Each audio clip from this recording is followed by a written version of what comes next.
여러분 내용을 들어보시면 이분이 어디서 왔는지 무엇을 하시는지 다 알게 됩니다. 서울 시민 여러분 안녕하십니까? 연평도에 북한군의 무자비한 폭격이 있은 지도 어느덧 1년이 되었습니다.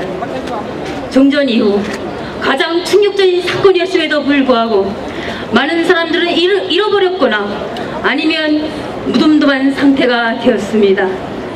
그 이유는 단 한 가지, 내가 직접적으로 그 피해자가 아니기 때문입니다.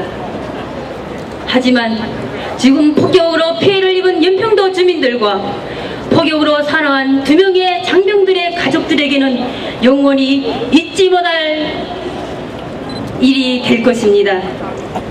저는 북한에서 나서 자랐기 때문에 한국의 많은 사람들보다 그 사건을 더욱 강렬하게 기억하고 있습니다. 뉴스를 통해 불타오르는 연평도를 바라봤을 때 그때의 충격과 분노를 지금도 기억하고 있습니다.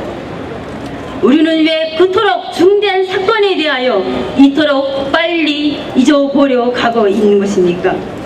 우리는 그러한 사건이 일어나기 전에 왜 미리 대비하지 못한 것입니까?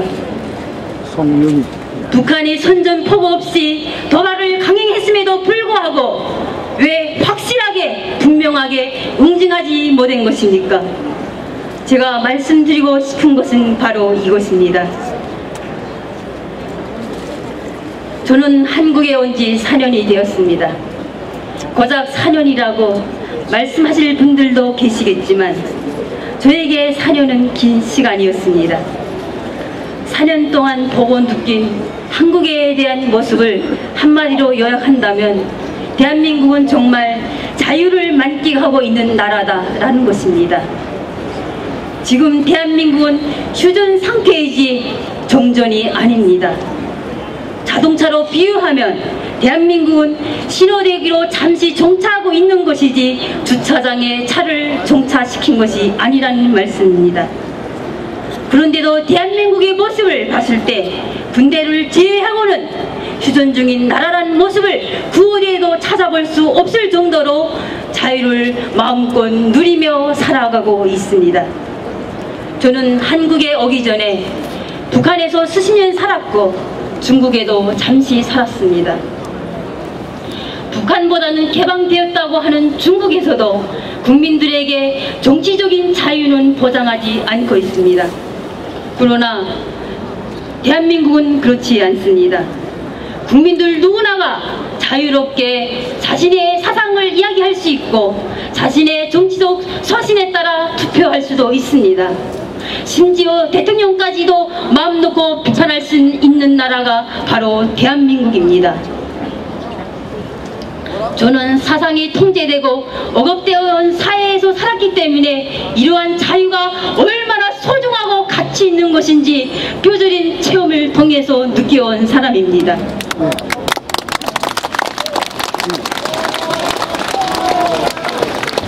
그러나 아무리 대한민국이 자유로운 자기의 사상을 말한다 할지라도 우리가 잊지 말아야 할 것이 한 가지가 있습니다. 그것은 바로 북한군과 김씨 정권은 우리의 적이다라는 사실입니다.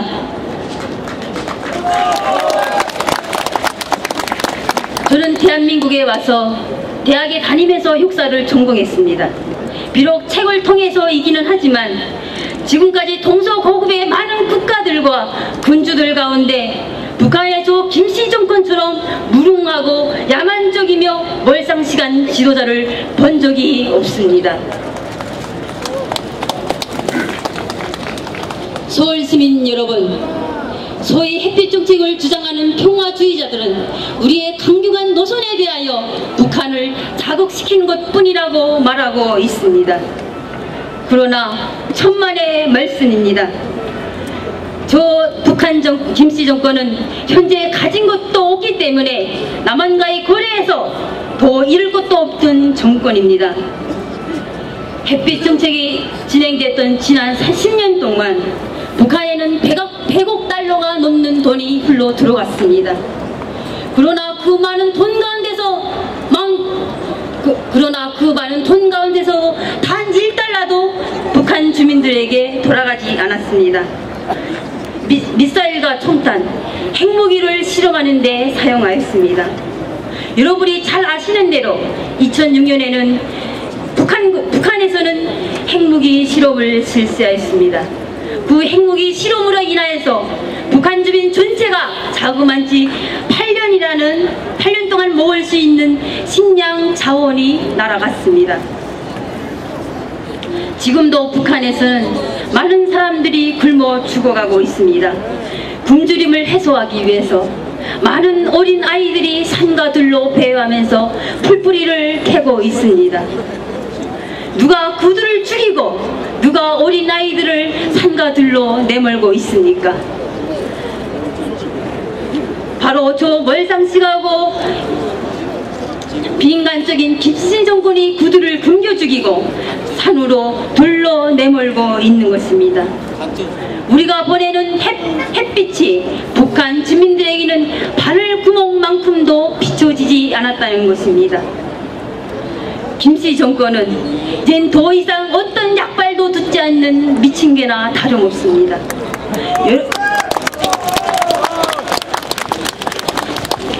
여러분이 계속해서 저 미친 개에게 먹이를 주고 따스한 잠자리를 마련해 준다면 결국 날카로운 이빨과 발톱이 되어 우리를 공격할 것입니다.